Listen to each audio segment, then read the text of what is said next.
پرانے وقتوں کی بات ہے۔ پہاڑوں کے دامن میں ایک خوبصورت وادی کے کنارے ایک چھوٹا سا گاؤں تھا۔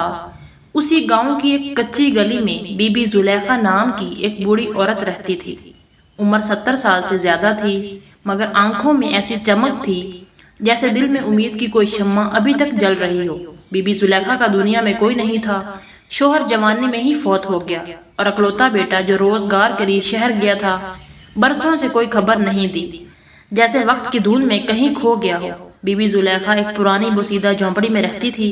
چھت بانسوں کی تھی، دیواریں مٹی سے بنی ہوئی تھیں جو جگہ جگہ سے ٹوٹ چکی تھی۔ اس کا ایک پرانا مٹی کا چولہا تھا جس پر وہ دن میں ایک بار ہی کچھ پکاتی تھی۔ آمدنی کا کوئی ذریعہ نہیں تھا، کبھی فاقہ اور کبھی اللہ کا شکر۔ ایک دن سردیوں کی ٹھنڈی ہوا گاؤں میں چل رہی تھی۔ سب چیزیں خاموش اور سست لگ رہی تھیں، جیسے سردی نے سب کو جما دیا ہو۔ چولہے میں آگ جلانا بھی مشکل ہو گیا تھا۔ بی بی زلیخا کے پاس کچھ نہیں بچا تھا، نہ آٹا اور نہ ہی نمک۔ وہ شام کے وقت مسجد کے قریب سے گزری تو اکبر خان اپنی دکان بند کر رہا تھا۔ بی بی زلیخا نے ہچکچاتے ہوئے آواز دی، بیٹا 2 روٹیاں دے دے، کل اگر زندگی رہی تو بدلہ دے دوں گی۔ اکبر خان نے بی بی کو دیکھا اور کچھ کہے بغیر تندور سے 2 گرم روٹیاں، تھوڑا سا سالن اور ایک چٹکی نمک کپڑے میں لپیٹ کر دے دیا۔ بی بی زلیخا نے وہ نوالے اس طرح کھائے جیسے ملتوں سے زبان نے ذائقہ نہ چکھا ہو۔ کھانے کے بعد وہ جھونپڑی کے ایک کونے میں سجدے میں گئی اور صرف ایک لفظ کہا، یا اللہ شکر۔ وہ سادہ سی دعا دیر تک آسمان سے لپٹی رہی اور پھر ایک عجیب واقعہ ہوا۔ ابھی ہفتہ بھی نہیں گزرا تھا کہ گاؤں کی کچی گلیوں میں اونٹ پر سوار شہری لباس پہنے ایک اجنبی نمودار ہوا۔ یہ قاسم تھا، بی بی زلیخا کا بیٹا، وہی جو برسوں پہلے مزدوری کے لیے بغداد چلا گیا تھا۔ قاسم اکیلا نہیں آیا تھا، وہ اپنے ساتھ لایا تھا ایک نیا کمبل، چند سکے اور ایک تانبے کی ہانڈی۔ بی بی زلیخا نے جیسے ہی قاسم کو دیکھا ایک لمحے کے لیے حیران ہو گئی، آنکھیں جیسے یقین اور حیرت کے بیچ ٹھہر گئی۔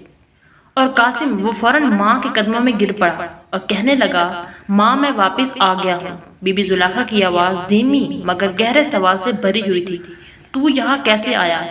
قاسم کی آنکھیں بھیگ گئی، اس نے فوراً جواب دیا، اماں ایک رات خواب میں نے آپ کو دیکھا، آپ کچھ نہیں کہہ رہی تھیں، بس ایک لفظ دہرا رہی تھی، شکر شکر۔ اسی لمحے دل پر بوجھ سا آیا، سب کچھ وہیں چھوڑا اور چل پڑا۔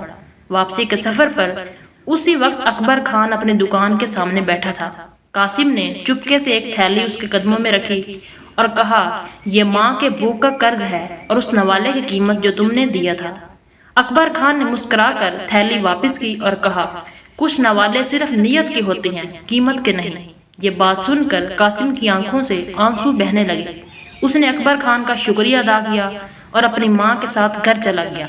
اگلے دن گاؤں کا پورا منظر بدلا ہوا تھا۔ فضا میں کچھ عجیب سی سرگوشیاں تھیں، مسجد کے باہر مرد جمع تھے، عورتیں گلیوں میں چادر لپیٹے ایک دوسرے سے کچھ کہہ رہی تھیں۔ سب حیران تھے کہ برسوں بعد بی بی زلیخا کا بیٹا لوٹ آیا تھا، ایسے وقت میں جب بی بی نے ساری امیدیں چھوڑ دی تھیں۔ قاسم جو کبھی ننگے پاؤں گاؤں کی مٹی میں دوڑا کرتا تھا، اب چمڑے کے جوتے پہنتا تھا، مگر چہرے پر وہی بچپن کی مٹھاس ابھی باقی تھی۔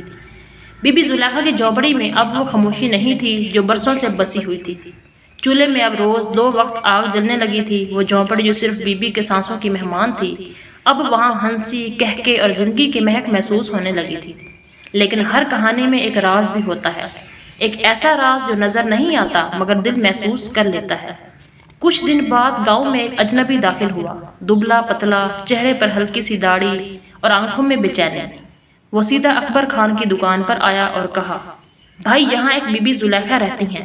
اکبر خان چونکا، پھر نرمی سے بولا، جی وہ گاؤں کے کنارے رہتی ہیں، لیکن تم کون ہو؟ اجنبی نے آہستہ سے کہا، میں ان کے بیٹے قاسم کا دوست ہوں۔ اکبر کے ہاتھ کا کام رک گیا۔ ایک لمحے کی خاموشی کے بعد اس نے آہستہ سے کہا، قاسم تو آ چکا ہے ماں کے پاس واپس۔ اجنبی کی آنکھوں میں نمی اتر آئی۔ اس نے آسمان کی طرف دیکھا اور ٹوٹے لہجے میں کہا، جس قاسم کو میں جانتا ہوں وہ تو بغداد کی اس گلی میں آخری بار روٹیاں بانٹتے ہوئے شہید ہو گیا تھا۔ یہ سن کر اکبر خان حیران ہو گیا۔ اس نے فوراً کہا، یہ کیا کہہ رہے ہو؟ اجنبی نے خاموشی سے اپنے تھیلے سے ایک پرانا کاغذ نکالا جس پر لکھا ہوا تھا، جو اللہ کے راستے میں مارا جائے اللہ اسے زندہ رکھتا ہے۔ اجنبی کی آواز لرز رہی تھی۔ اس نے اکبر خان سے کہا، یہ کاغذ اس کے کفن سے باندھا تھا۔ اس کی آخری وصیت یہ تھی کہ اگر میری ماں زندہ ہو تو یہ کاغذ اس کے قدموں میں رکھ دینا اور کہنا شکر کا بدلہ موت سے بھی بڑا ہو سکتا ہے۔ اکبر خان کا چہرہ زرد پڑ گیا، لب کانپنے لگے۔ وہ کچھ کہے بغیر دوڑتا ہوا بی بی زلیخا کی جھونپڑی کی طرف گیا۔ وہاں پہنچا تو منظر بدلا نہیں تھا۔ قاسم دسترخوان پر بیٹھا کھانا کھا رہا تھا۔ ہر چیز عام سی لگی، جیسے کچھ ہوا ہی نہ ہو، مگر جب اکبر خان نے بی بی زلیخا کے قریب جا کر وہ کاغذ تھمایا اور خاموشی سے اس کی بات سنائی تو بی بی کی آنکھوں سے بے آواز آنسو بہنے لگے۔ اگلے ہی لمحے وہ زمین پر سجدے میں گر گئی اور لبوں سے بس اتنا نکلا، میرا اللہ کبھی جھوٹ نہیں بولتا، اس نے مجھ سے روٹی کے بدلے صرف شکر ادا کرنے کو کہا تھا اور اسی اللہ نے میرے بیٹے کو میرے سامنے لا کھڑا کیا، چاہے وہ خواب میں آیا ہو یا حقیقت میں۔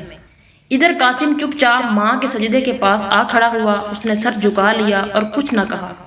اکبر خان نے اس کی طرف دیکھا، دل میں ایک سوال گونج رہا تھا لیکن کوئی جواب نہ تھا۔ اکبر خان نے دل ہی دل میں سوچا، کیا یہ واقعی قاسم ہے یا یہ صرف اس سجدے میں کی گئی شکر والی دعا کا جواب ہے جو اللہ نے خواب کی شکل میں دے دیا۔ خیر جو بھی ہو، بی بی زلیخا کی جھونپڑی اب پھر سے آباد ہو گئی تھی۔ دیوار پر چراغ جل رہا تھا۔ جھونپڑی کی دیواریں جن میں برسوں سے درانے تھے اب جیسے آہستہ آہستہ بھرنے لگی تھی، مگر بی بی زلیخا کی آنکھوں میں دو رنگ تھے، ایک خوشی کا اور دوسرا حیرت کا۔ قاسم ہر صبح اٹھتا، ماں کے پاؤں دباتا، ماں کے ساتھ چولہا جلاتا اور بزرگوں کی خیر خبر لیتا۔ ایسا لگتا جیسے سب کچھ ٹھیک ہو گیا ہو، مگر بی بی کی نظر اکثر دروازے پر جا ٹھہرتی، جیسے وہ کسی کو آتا دیکھ رہی ہو، مگر دروازہ ہمیشہ خالی ہوتا۔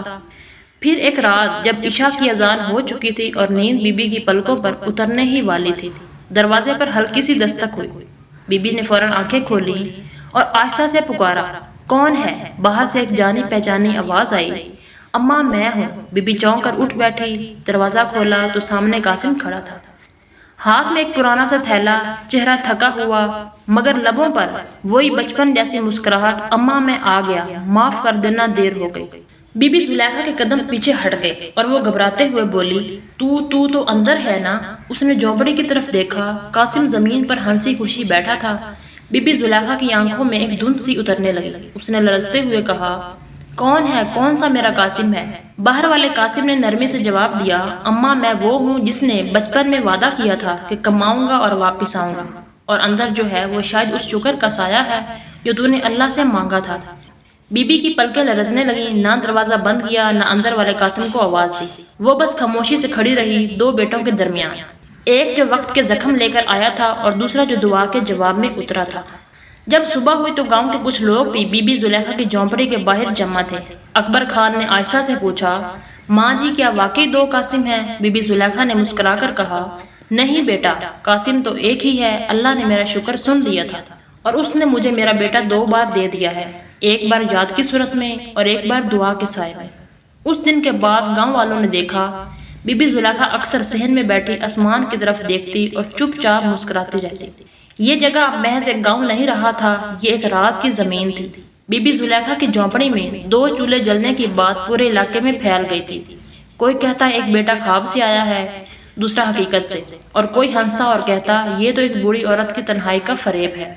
لیکن اکبر خان جانتا تھا کہ یہ سب کچھ وہی تھا جیسا اللہ نے چاہا۔ ایک دن بی بی زلیخا نے پورے گاؤں والوں کو دعوت پر بلایا۔ بی بی نے اپنے ہاتھوں سے روٹی بنائی، وہی سادہ روٹی جس کا ایک ٹکڑا برسوں پہلے اکبر خان سے ادھار لیا تھا۔ سب لوگ اکٹھے تھے، خاموشی میں برکت تھی۔ جب سب کھا چکے، بی بی زلیخا کھڑی ہوئی، آواز میں لرزش تھی لیکن بات میں وزن تھا۔ بی بی زلیخا نے کہا، یہ روٹی اس شکر کا بدلہ ہے جو میں نے اس دن مانگی تھی جب میرے چولہے پر کچھ نہیں تھا، تو اللہ نے مجھے خالی نہیں لوٹایا، اس نے مجھے میرے بیٹے کے دو روپ دیے ہیں۔ پورا گاؤں خاموش تھا، صرف بی بی کی باتیں گونج رہی تھیں۔ شام کے وقت جب بی بی اپنی جھونپڑی میں بیٹھی تھی، اس نے خود سے کہا، آج میرے پاس دو چولہے ہیں، دو بیٹے ہیں، مگر دل کہتا ہے کہ میرا وقت آ گیا ہے کہ میں بھی لوٹ جاؤں وہاں جہاں سے میری دعا لوٹی تھی۔ بی بی زلیخا نے آخری بار دونوں قاسم کو دیکھا، ایک جو گوشت پوست کا انسان تھا، دوسرا جو اللہ کی عطا تھی۔ پھر وہ اپنے بستر پر سو گئی۔ جب صبح ہوئی تو بی بی زلیخا اس دنیا سے رخصت ہو چکی تھی، مگر اس دن کے بعد گاؤں نے ایک نیا منظر دیکھا۔ ہر روز صبح اس جھونپڑی کا دروازہ کھلتا، قاسم باہر آتا، چولہا جلاتا، بی بی کے لیے دعا مانگتا اور گاؤں والوں میں گرم روٹی بانٹتا۔ کبھی وہ پہلا قاسم ہوتا، کبھی دوسرا۔ لوگ کہتے شکر کا بدلہ شاید موت نہیں بلکہ ایک ایسی زندگی ہے جو دوسروں کو بانٹی جائے۔ دوستو، یہ کہانی صرف ایک روٹی، ایک ماں یا ایک بیٹے کی نہیں تھی، یہ اس لمحے کی گواہی ہے جب انسان خالی ہاتھ ہو کر بھی اپنے اللہ کے سامنے شکر کہتا ہے اور اللہ اس شکر کو سن کر خالی جھونپڑی میں زندگی، محبت اور روشنی بھیج دیتا ہے۔ ویڈیو اچھی لگی ہو تو لائک کیجیے گا اور ساتھ ہی چینل کو سبسکرائب کر کے گھنٹے کے بٹن کو دبا دیں۔ ملتے ہیں نیکسٹ ویڈیو میں، تب تک کے لیے اللہ حافظ۔